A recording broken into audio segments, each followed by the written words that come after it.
아줌마 파시나루입니다. 여러분, 방학 때만 되면 아이들 밥 때문에 참 숙제입니다. 뭐 해 먹이세요? 한 끼 정도는 그냥 간단하게 한 그릇 음식으로 해결하는 경우가 많은데, 그저 만만한 게 김치볶음밥, 라면, 뭐 짜장면 시켜주거나 치킨, 피자 이런 거잖아요. 근데 조금만 색다른 거 해줘도 아이들 정말 잘 먹거든요. 그래서 제가 준비했습니다. CNN이 선정한 세계에서 가장 맛있는 요리 제2위, 인도네시아의 전통 볶음밥 나시고랭 알려드리겠습니다. 자, 여러분, 제가 재료 설명 잠깐 해드리겠습니다. 이 나시고랭의 가장 큰 장점은 그냥 집에 있는 재료 위주로 후뚜루마뚜루 해도 소스가 맛있기 때문에 웬만하면 맛있는 볶음밥을 만들 수 있습니다. 자, 제가 오늘 준비한 재료는요, 약간 단맛을 낼 수 있는, 굉장히 그 동남아 음식에는 양배추가 많이 들어가거든요. 그래서 양배추, 그리고 양파, 또 이제 약간 밥의 색깔을 예쁘게 할 수 있는 당근 들어가고요. 그 다음에 이제 해산물 같은 경우는 저는 오늘 오징어랑 새우를 준비를 했는데, 요거 해산물 별로 안 좋다 그러신 분들은 닭고기, 다리살, 정육도 괜찮고요. 돼지고기, 소고기 다 괜찮습니다. 다 어울려요. 요 소스에는 같은 소스를 사용하시면 되고, 그 다음에 만약에 당근이 싫다, 나는 당근 싫어, 그런 사람들은 그냥 파프리카 뭐 빨간색, 노란색, 파란색 이렇게 있잖아요. 그거 중에 한 2가지 정도 섞어서 쓰시면 되고요. 그 다음에 저는 오늘 이제 이 쪽파를 준비를 했는데, 쪽파가 없으시면 그냥 대파를 잘라서 하셔도 되고, 약간 조금 더 매콤한 맛이 좋다 그러신 분들은 마늘 정도 괜찮습니다. 네, 제가 재료 손질 해보겠습니다.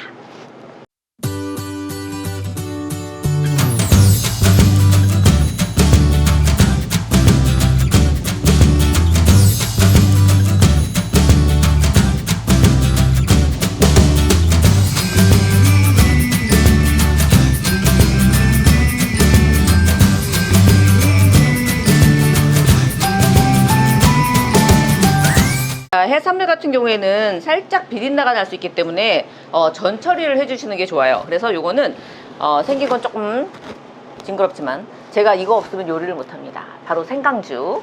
그 전에도 한번 설명을 드렸는데, 생강청하고 남은 찌꺼기예요 사실은. 근데 그거 버리기 아깝기 때문에 그거랑 청주하고 좀 섞어 놓은 거거든요. 아주 뭐 냄새 나는 데는 귀신입니다.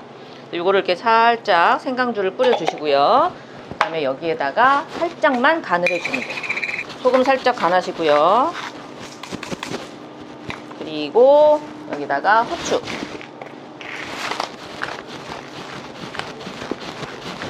간해서 간이 이렇게 싹 배기 때문에 나중에 먹었을 때 재료가 겉돌지 않고 밥하고 아주 잘 어울리겠습니다. 자, 이렇게 해서 지금 제가 양배추랑 그 다음에 양파, 당근, 쪽파까지 이렇게 해서 재료 준비를 끝냈습니다. 자, 이제 가장 중요하다고 할 수 있는 소스 만드는 방법 알려드리겠습니다. 원래 인도네시아에서는요, 그 우리나라에서 간장처럼 쓰는 굉장히 흔한 그런 조미료가 있어요. 이게 바로 케찹 마니스라는 거거든요. 이제 우리나라 간장 같은 건데 그렇게 짠맛이 나지는 않아요. 요거하고 같이 항상 세트로 들어가는 게 쌈발트라시 이런 게 있어요. 그건 이제 약간 그 새우 그 페이스트 같은 건데, 밥에 들어가면 괜찮은데 그냥 드시기에는 굉장히 힘듭니다. 냄새가 고약해가지고. 근데 그거를 한번 우리나라에서 팔긴 팔아요. 뭐 인터넷으로도 팔고 대형마트에서 팔고 그러는데, 그거 조금 쓰자고 그걸 뭐 택배비 해가지고 막 이렇게 하느니, 제가 완전히 우리나라 양념만으로 싱크로율 99.987을 자랑하는 제 해석을 해서 우리나라 양념만으로 아주 거의 비슷하게 소스를 만들어 보겠습니다. 자, 일단 요거는요, 오이스터 소스예요. 굴소스를 일단 이렇게 넣어주시고요. 정확한 그 계량은 더보기 내용에 다 있으니까 그걸 참조하시면 되겠습니다. 그 다음에 요거는 액젓 중에서도요, 그냥 저는 피쉬 소스 그렇게 안 좋아해요. 너무 강해서 피쉬 소스 팔긴 파는데, 멸치 액젓보다도 까나리가 이 음식에는 잘 맞습니다. 까나리 액젓 써주시면 되고요. 그리고 당연히 간장 조금 들어갑니다, 여러분. 지금 소스가 조금 많다 싶으실 거예요. 그런데 나중에 숙주 들어가고 뭐 야채 들어가면은 그렇게 많지 않아요. 그 다음에 요거는 미림입니다. 미림, 맛술 이렇게 넣어주시고요. 그리고 요거는 제가 너무나 좋아하는 생강주입니다, 여러분. 이건 꼭 들어가야 돼요, 생강주. 요게 지금 소스 완성이에요. 나중에 제가 다시 한번 설명을 드리겠지만 이걸 한 번에 팍 부어버리면 안 됩니다, 여러분. 한 80% 정도 항상 그렇게 하고, 나머지 야채나 이런 속재료에 따라서 변수가 있기 때문에 한 번에 다 넣지 마시고 한 80% 넣고 나중에 조정하시면 됩니다. 자, 그러면 제가 이제 본격적으로 나시고랭 만들어 보겠습니다. 자, 여러분, 보통 나시고랭에 이렇게 계란 후라이가 올라가는 경우도 있지만 저는 아주 그냥 부들부들 야들야들한 스크램블 에그를 만들어 보겠습니다. 기름은 아주 살짝, 뭐 많이 하지 마시고요. 살짝만 이렇게 뿌려주시고요. 그리고 계란을 어쨌든 두당 하나씩 계산하시면 돼요. 4인분이다 그러면은 4개, 그 다음에 3인분이다 그러면 3개. 하나씩은 먹어줘야지. 이렇게 주시고요. 자, 요거를 부드럽게, 스크램블을 아주 부드럽게 만드는 방법이 우유가 들어가면 좋습니다. 우유를 넣고요. 우유를 이렇게 넣으시고, 그리고 소금은 안 넣어요. 왜냐면 여기가 나중에 소스가 강하기 때문에 소금은 굳이 넣을 필요가 없어요. 그 다음 요거는 밀입니다. 살짝 단맛을 내줍니다. 자, 그 다음 요거를 이제 쉑쉑쉑쉑 해가지고 섞어주세요. 자, 예열된 프라이팬에다가요, 강불로 하시면 안 되고요. 약불로 해서 쏟아 부어주세요. 이렇게. 약간 중약불 정도 하시면 돼요. 약간 중약불. 자, 이렇게 해서 가장자리가 익기 시작할 때까지 좀 기다리셔야 돼요, 여러분. 지금부터 막 휘저으시면 나중에 확 쪼그라들어가지고 그렇게 부들부들한 그런 스크램블이 만들어지지가 않아요.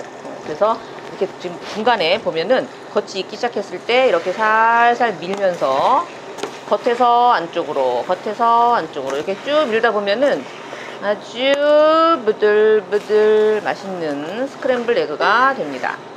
태우시면 안 됩니다. 여기서는 아주 부드럽게, 그러니까 살짝 한 80%, 90% 정도만 익히면 돼요. 나중에 이게 또 한 번 익기 때문에 태우면 안 된다면서 지금 제가 막 태우고 있어요. 그래서 계속 뒤집어주면은 이렇게 아주 부드러운 그 스크램블 에그가 만들어지거든요. 자, 요거는 요렇게까지만 준비하시면 됩니다. 자, 여기다 준비 잠깐 해 놓으시고요. 아주 맛있겠죠? 이게 약간 그 호텔식 스크램블 아니겠습니까? 자, 이제 스크램블 에그 준비됐고요. 이제 모든 재료를 순서에 입각하여 순서대로 이제 한번 넣어보겠습니다. 일단 기름은요, 일반 그 포도씨유를 한 1.5 테이블 스푼 정도 넣어주시고, 저의 그 명품 고추기름, 여기 관련 영상 보시고요. 이걸 같이 섞어주시면 훨씬 더 이국적인 그런 향이 나면서 아주 고급진 깊은 맛이 납니다, 여러분. 자, 이렇게 넣어주시고요. 그 다음에 여기다가 마늘은 간 마늘을, 다진 마늘을 쓰셔도 되고요. 아니면 이렇게 슬라이스 해가지고 저는 이렇게 얼려 놓거든요. 이거를 쓰셔도 상관이 없습니다. 그 다음에 이거는 이제 건고추를 쓰셔도 되고, 아니면은 페페론치노를 쓰셔도 되고요. 아니면은 그냥 청양고추, 그런 걸 2가지 섞으셔서 하셔도 돼요. 이건 나중에 씹으면 죽습니다, 여러분. 너무 매워서. 그래서 나중에는 요거는 그냥 안 먹게 조심하셔야 돼요. 빼내주시면 좋아요. 자, 요거를 달달달달 이렇게 볶아주세요. 그래서 마늘이 살짝 익을 때까지 바글바글바글 끓이잖아요. 그런 다음에 이제는 야채를 순서대로 한번 넣어보겠습니다. 잘 안 익는 것부터, 오래 익어야 되는 것부터. 요거는 지금 양파랑 당근.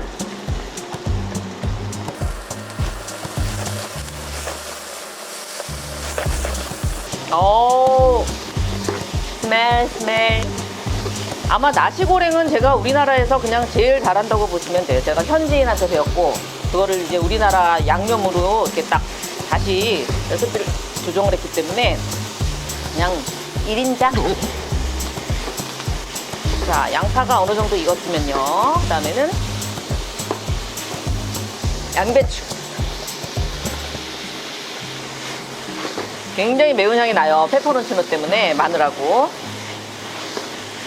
자, 야채가 어느 정도 익었다. 어느 정도 익었으면은 이번에는 아까 준비했던 해산물, 새우하고 오징어, 이건 다 넣으시면 돼요. 뭐 이렇게 담가놨다고 뭐 일부러 생강주를 빼거나 이러지 마시고요. 그냥 그대로 넣으시면 돼요. 이거를 몸통만 쓰셔도 되는데 굳이 뭐 그럼 다리 어떡할 거야.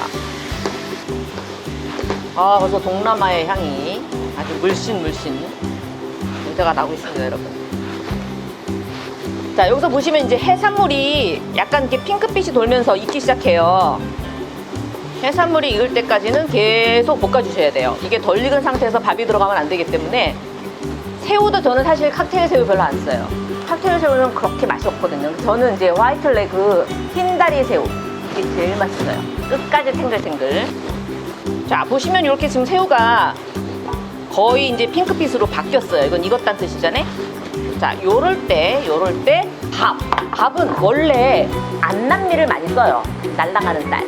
근데 굳이 그럴 필요 없을 것 같아요. 저희 입맛에는 그렇게 맞지 않거든요. 그래서 이거는 그냥 이렇게 밥을 쓰되 뜨거운 밥만 안 쓰시면 돼요. 뜨거운 밥을 쓰시게 되면 나중에 얘가 그냥 죽처럼 되거든요. 그래서 반드시 밥은 약간 고슬고슬하게 지어서 식혀서 쓰시는 걸로. 이거 할 때 이렇게 막 하다 보면은 밑에 양념이 탈 수가 있어요. 그래서 그때는 불을 아주 약불로 줄이거나 끄거나. 밥을 넣었을 때 이제 드디어 이 소스가 들어갑니다, 여러분. 자, 이렇게 밥을 쭉 펴주시고요. 밥을 쭉 펴주시고 여기에 아까 만든 소스. 이 소스가 정말 장난 아닙니다, 여러분. 다 넣는다? 아니다. 한 80% 정도만 이렇게 넣어서 나중에 조절을 하시면 돼요.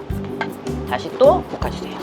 이럴 때는 굳이 강불로 하지 않고 중약불 정도로 해서 간이 잘 될 수 있게 밑에 타지 않고 해주시면 됩니다요.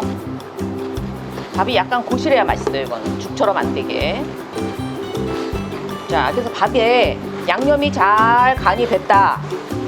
이럴 때 아까 만들어 놨던 스크램블드 에그 이거를 넣어주세요. 띠리리. 또 아까 이제 살짝 덜 익혔기 때문에 여기서 마저 익어요. 그래서 이거를 밑에가 살짝 누렇잖아요. 그러면은 약간 누룽지 같은 게 훨씬 더 그 약간 탄 맛이 있으면 더 맛있어요. 자, 스크램블 에그까지 들어갔잖아요. 그러면 또 다시 약불로 줄이시고요. 자, 숙주는 많으면 많을수록 좋지만 너무 많이 넣으면은요 싱겁습니다.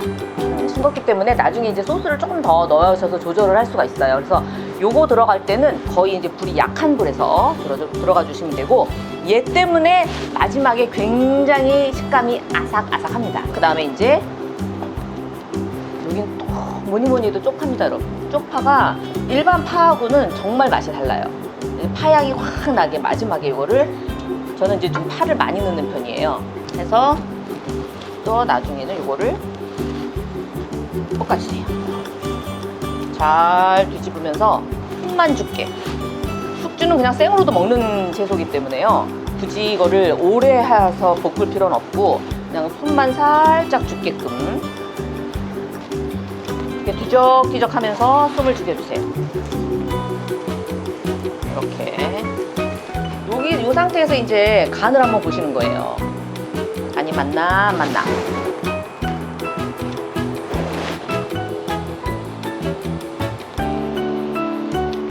딱 맞아. 자, 딱 맞는데 이거는 가면 갈수록 살짝 싱거워져요. 그렇기 때문에 저는 이걸 오늘 다 쓰겠습니다. 그러니까 이거는 각 가정마다 기호에 따라 이제 조절을 하시면 되는데, 저는 살짝 시댁이 또 경상도다 보니까 입맛이 조금 짜요, 제가. 그래서 이거는 마저 넣겠습니다. 이렇게 또 다시 뒤적뒤적. 막 뭉개면 안 돼요. 뭉개지 마시고 살짝 뒤적뒤적. 요래. 그래서 이게 이제 볶음밥치고는 매콤하면서 살짝 소스 때문에 달콤하면서 아삭거리고 아주 뭐 그냥 삼박자가 딱 맞는 아주 이국적인 그런 볶음밥입니다, 여러분. 자, 마지막에는 여기다가 이제 참기름. 우리 한국 사람들은 또 참기름 좋아하니까 참기름을 이렇게 넣어주시고요. 그리고 후추, 깨소금. 자, 이렇게 해서 아주 맛있는 고실고실하면서 매콤달콤 아삭아삭한 나시고랭이 완성됐습니다.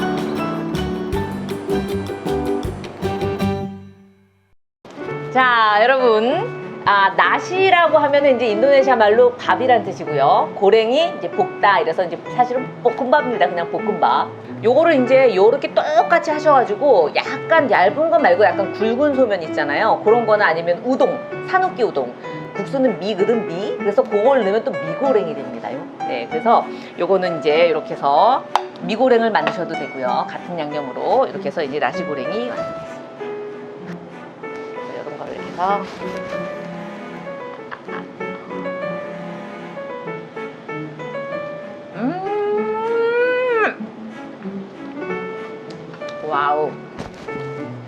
속살이 징글징글. 이게 보면요, 새우랑 이런 해산물이 그냥 탱글탱글 막 씹혀요. 속주를 마지막에 라스트 챗에 넣었기 때문에 아삭아삭 씹히고, 만약에 조금 더 이국적인 그런 향을 느끼고 싶다, 그럼 마지막에 라임즙을 한번 이렇게 쭉 이렇게 뿌려서 드시면은 굉장히 상큼하면서 조금 더 동남아 스타일인데요. 제가 방학 동안에는 한 그릇 음식으로 계속 쭉 시리즈로 보여드리겠습니다. 맛있게 드세요.